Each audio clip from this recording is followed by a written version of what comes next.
Maayong gabi mga igsoon, miingon ang atong Ginoo diri sa ebanghelyo karon. Apan dili dato atubangan sa Dios. Unsa di ay ang makapadato nato atubangan sa Dios? Di ay unom nga akong ihatag. Abi ninyo, dili biya gyud unta ni mabayran og kwarta.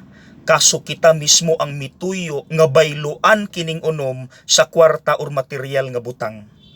So ang atong pamaagi karon, ihatag nako ning unom, dayon sa kun unsang paagihan nato gibayluan kining unom sa kwarta or material. Dayon kamunay motiwas kun unsay dapat buhaton aron dili na ni mabayran og kwarta or material. Okay? Number 1, pamilya. Unsa mang paagiha mabayran or mabayluan nato ang pamilya sa material nga butang.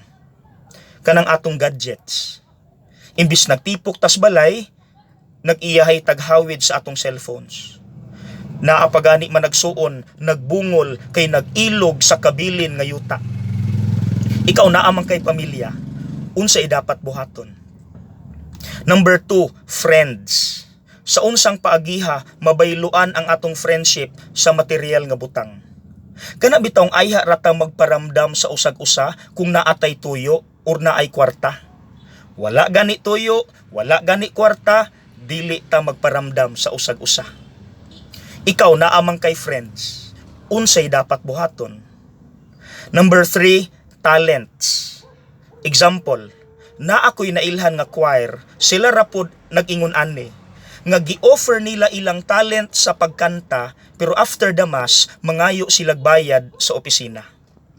Ikaw naamang kay talent, unsay dapat buhaton. Number 4, titles. Example, accountant ka, maayo ka mo ihap. Kaso ang imong boss mitudlo nimo nga mangurakot. Kinsa ninyo mga professionals diha nga naay mga titles, unsay dapat buhaton. Number 5, pagka-Kristiyano. Naingnan ko one time, imong wali ayaw istriktuha, kay masakitan ang mga dato, dili na unya sila muhatag, tighatag ra ba sila nato. Ikaw binunyagan man ka nga Kristiyano, unsay dapat buhaton. Number 6, faith.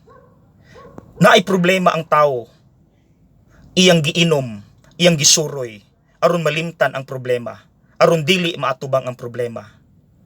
Mga igsoon, mauna ang unom. Sige daw, kanang kita mo'y mangitag solusyon. Unsay angay buhaton aron dili mabayluan og material kadtong unom. God bless!